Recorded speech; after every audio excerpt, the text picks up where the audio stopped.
Shantai habeenkii waxaa ka dhex qayliya duul aan loo jeedin, cunaha ayaa lagu dhagaa, xabadka ayaa looga fariistaa, neefta ayaa lagu celiyaa oo wuxuu la dagaalamaa qoom aysan dadku arkin.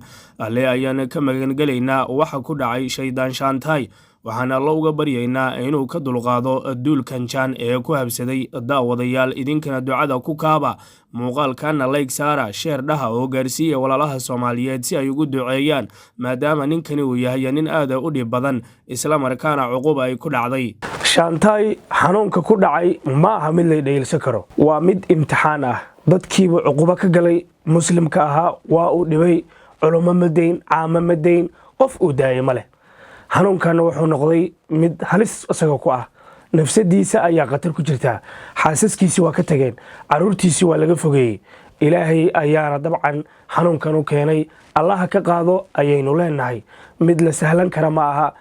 qof kasta oo dhiba dadka muslimka ah maalin uun imtixaan ayuu la kulmaa, waxaana tani ay qayb ka tahay imtixaanaadka uu rabbi markaasi ka jaasaynayo Shantai, maadaama xanuun halis ah iyo duulal aan loo jeedin ay ku dhaceen. subxaan allah.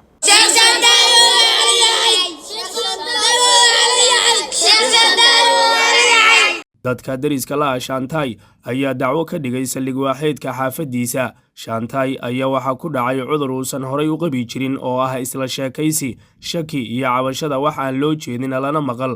ummadda Soomaaliyeedna dhif iyo naadir ku ah. subxaanaka yaa cadiim. maxamed salaad oo loo garan og yahay Shantai ayaa maalmahan dambe ka tegay hooy iyo harsiimo. dadka dariska la ah ayaa soo warinayo in habeenkii soo fariisto ilinka hore ee hoygiisa isagoo wata ul weyn oo bud ah.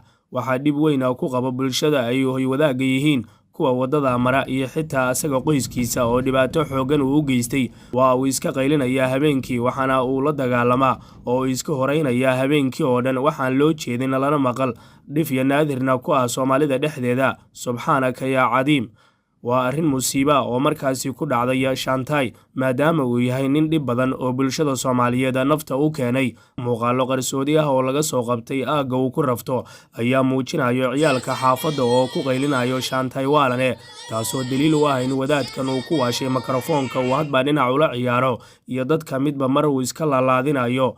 ninkan oo ah nin dhib badan ayaa bulshada Soomaaliyeed maalmihii ugu dambeeyey si aad u hadalhayeen, waxaana bulshadu ay markaasi u dirayeen baaqyo kala duwan oo ay ku dalbanayaan inuu joojiyo dhibaatada uu u geysanayo shacabka Soomaaliyeed oo isugu jira culummo, caamo iyo sidoo kaleeto dad markaasi bulshada dhexdeeda sumcad iyo sharaf ku ah.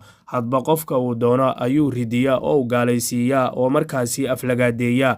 taasina ma bannaana oo diinta muslimka ma qabto, maadaama dadku ay yihiin dad muslim ah, ilaahayna ka cabsanaya, salaadoodana tukanaya, in maalin walba uu gaalaysiiyo. waxaa jira xogo kala duwan oo sheegaya in Shantai marka uu marayo wadooyinka magaalada Muqdisho ee caasimadda Soomaaliya la dhagax tuuro, dadkuna ay ku maadsadaan, taasi oo sabab u ah in dhibaato xooggan uu u geysto bulshada Soomaaliyeed ee ku sugan dunida dacaladeeda. waxaa kaloo jira arrin la yaab leh oo ka dhacday masjid ku yaala magaalada Muqdisho, taasi oo sheegaysa in maalin maalmaha ka mid ah uu ku tukan maagay masjidkaasi, dabeedna dadkii ku tukanaya masjidka ay gebi ahaanba u diideen in masaajidka uu ku tukado oo salaada rabbi uu ku ogo, maadaama uu yahay nin aflagaadeeyo dadka Soomaalida ah isla markaana gaalaysiiyo.